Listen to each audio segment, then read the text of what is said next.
para mim, a opinião do Joaquim Barbosa é tão relevante quanto a opinião da Anitta, quanto a opinião do Dinheiro Preto.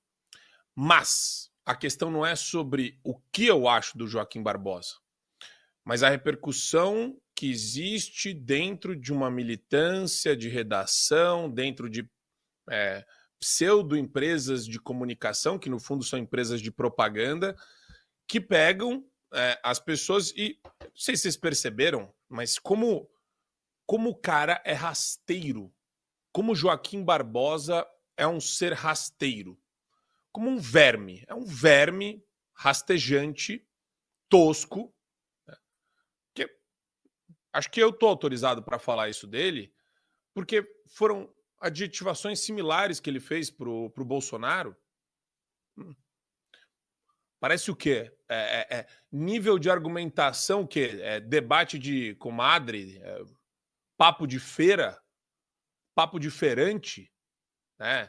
Elucubrações filosóficas aonde? No ponto de ônibus? Só que isso é sintomático, né? Isso mostra o nível de inteligência emocional que é zero dessa turma aí. Esse cara foi ministro do Supremo. Ministro do Supremo fala...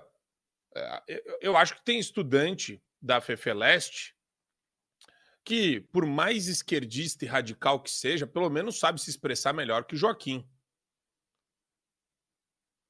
É um palhaço. Não, vamos falar a verdade, né? É um palhaço. É um palhaço.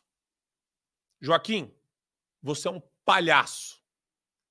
Você é um palhaço, palhação.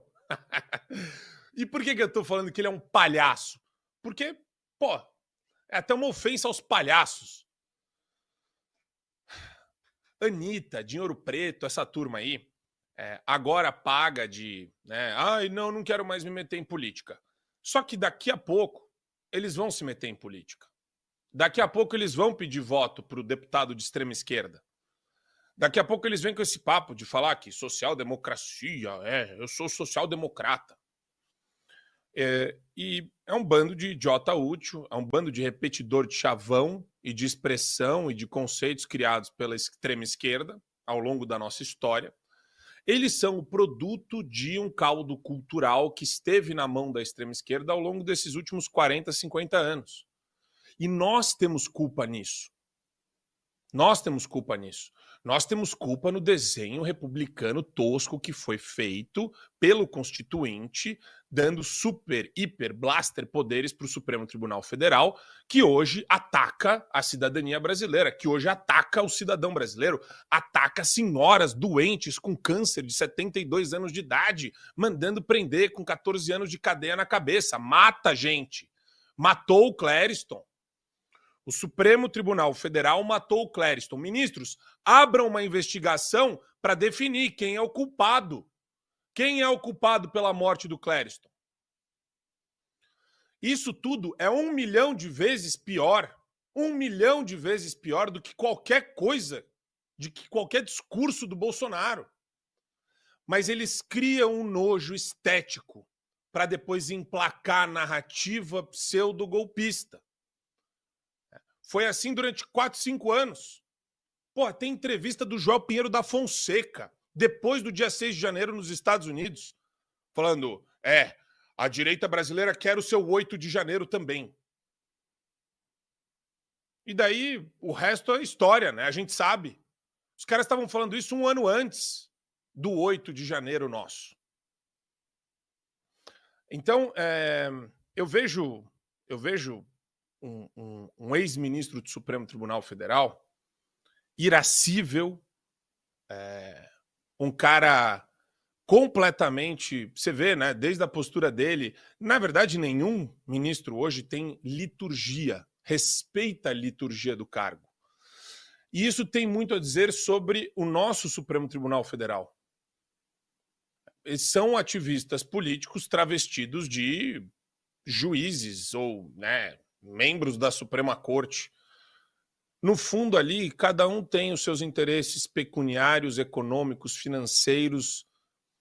Não existe interesse público primário. Não existe defesa da Constituição.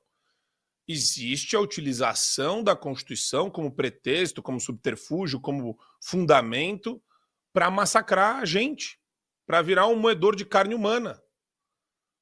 E este palhaço, né, ele só é mais um bobo da corte, é mais um otário, que depois vem com ai, agora eu não sei o que eu sou, eu só gosto de aplaudir quando o comunista abre a boca.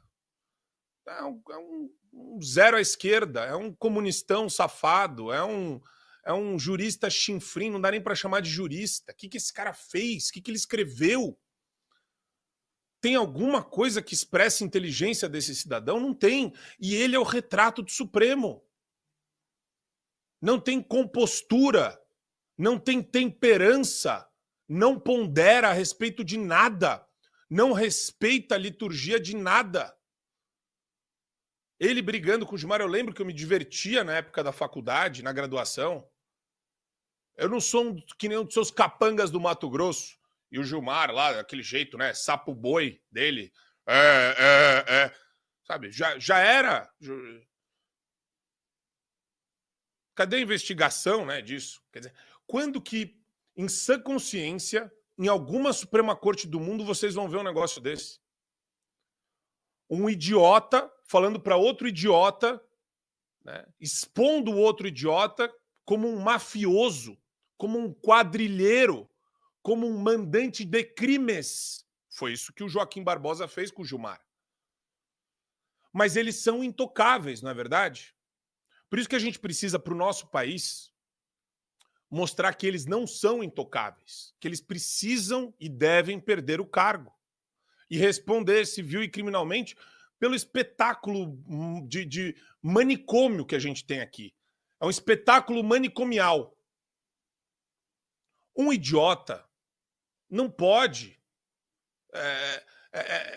E é natural, né, que a gente veja a maneira como as pessoas bajulam idiotas. Isso é um fenômeno cultural, inclusive. O grande problema é que você tem 11 caras lá no Supremo que travestem as decisões judiciais deles de fundamentos técnicos, né, aparentemente, né, é só aquela embalagem, mas no fundo tem tudo esse espírito de porco que vocês acabaram de ouvir do Joaquim Barbosa. Pretensiosos, arrogantes, donos da verdade, não é verdade? Não são os donos da verdade? Eu estava vendo agora a entrevista, na palestra do André Mendonça. Não tem brio. Não consegue se opor ao Alexandre de Moraes. Age como uma cadelinha. Triste isso. Não queria que fosse uma cadelinha do Alexandre de Moraes, nem do Gilmar Mendes, nem do Barroso. Enquanto o Gilmar Mendes cospe na cara de todo mundo na entrevista para a CNN Portugal. E o Barroso canta com um bando de estudante universitário. Como se o cara tivesse, né, assim, no quintal da casa dele. Senhoras de idade presas, pessoas doentes, perseguidas, jornalistas com medo de se expressar. Então você vê, né? Joaquim Barbosa é mais um maluco que saiu do manicômio, mas a loucura permanece, tanto em Brasília quanto na cabeça desse débil mental.